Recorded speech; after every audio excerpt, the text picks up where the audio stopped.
Hi, my name is Wendy Wright. I'm the Operations Manager here at Dundee Dental Hospital and School. We see in excess of 60,000 patients a year in the Tayside area and also accept referrals from Fife and surrounding area. In the dental hospital we have 3 laboratories. We have the restorative dentistry laboratory, prosthetics laboratory and the orthodontic laboratory. These laboratories support all of the clinical departments within the building, providing dentures, crown work, orthodontic appliances to patients who come into our service. Patients within the service are referred in for specialist care, and we provide treatment that cannot be provided by a high street dental practitioner. Hi, my name's Derek Williamson. I am the prosthodontic lab manager at Dundee Dental Hospital. The team's made up of 15 people, 2 trainees. There's a mixture of advanced dental technologists, senior dental technologists, and not your normal dental technicians, all at different bandings, and all have a very important integral part to play in the labs. We do a lot of new things like with oncology work that's coming through from Nine Wells and NHS Fife and all over Scotland actually, and these require quite advanced techniques, including implants and a mixture of implants and chrome cobalt dentures. All look very nice, and in the end they give the patients a lovely smile. The team, the consultants actually want to do a lot more of this work and help the patients up with cancer patients or oncology patients who have unfortunately have had mouth cancer and identified by their own GDP or within the dental hospital. And it's quite invasive and it's a very long journey, and we do what we can to make appliances to give them a normal smile again. My name's Kevin Linklater and I'm a dental technician here at the Dundee Dental Hospital.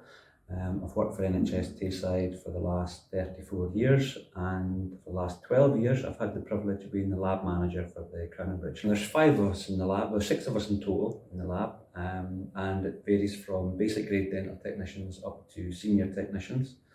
And we're responsible for the sort of day-to-day Crown and Bridge work provide to the clinics, from consultants down to the undergraduate clinics. Patient requires a crown, we're called out to the clinic to take a shade match, so that we get the best result for the patient. So we're quite fortunate that we get out to meet the patient and we see them on a sort of one-to-one basis and discuss what it is they want.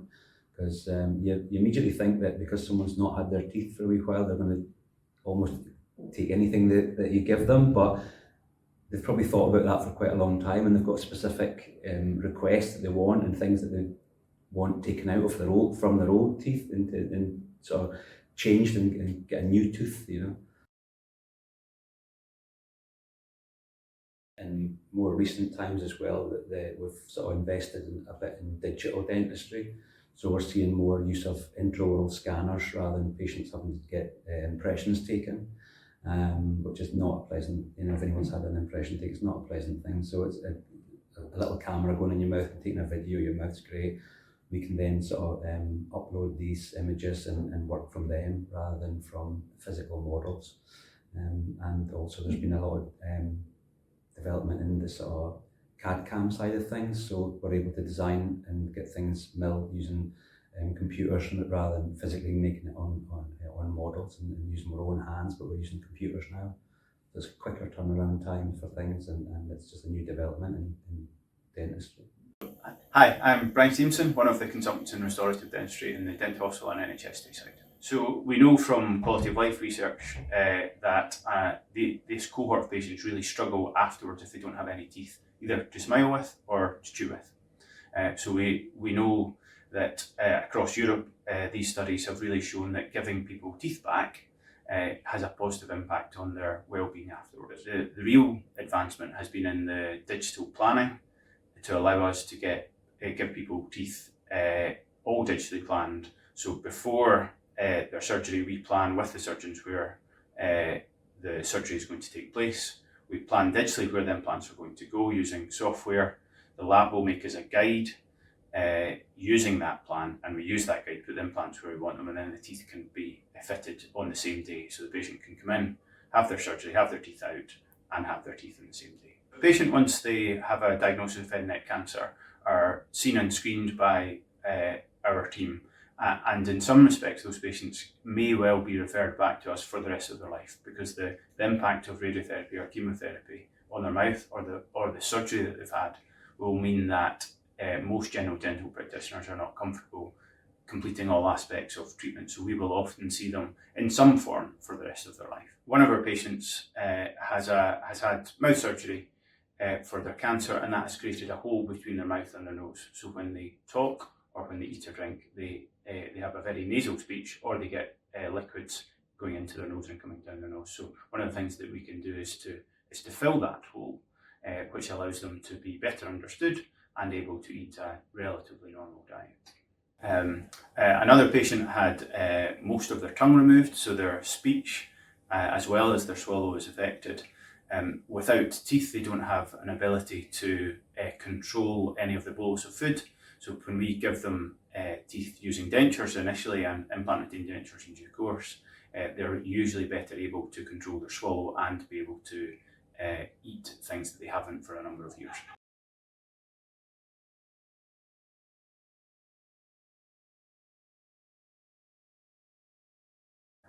Well, after surgery, etc., I wouldn't go out. Not just because my problem with my wife, etc., but because I've no teeth, I couldn't smile, clap at jaws, I'm nothing else. I couldn't speak. And it took me 2 years to speak. I found it difficult to face people and speak. But I bumped into them, but only because my head down when they see them. And I said, sorry. And she smiled at me, and I smiled back. I couldn't believe it. I felt my lips come up. And I literally smiled back. I could feel it. And I thought, Jesus, I've got teeth. And that was it. Forced myself over the barrier each time. But I do need a lot of encouragement. And I have found everybody has given me that. Even through my temper tantrum, everybody's helped. And I don't know Mr. Stevenson well yet, but I feel I've known him for years. He's so open with me, he's so conscious of me as a person, not a thing, not an experiment, not an object or job. This man sees me, and so did his entourage.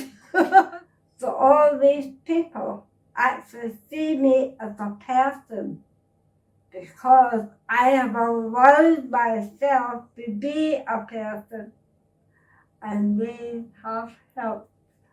Because now I can smile.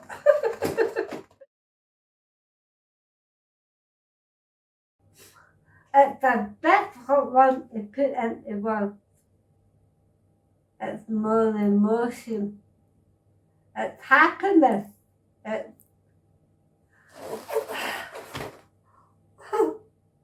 what it is.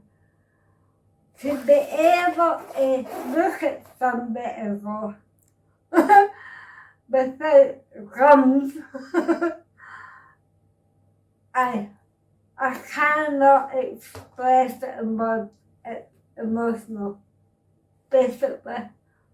But it's happiness.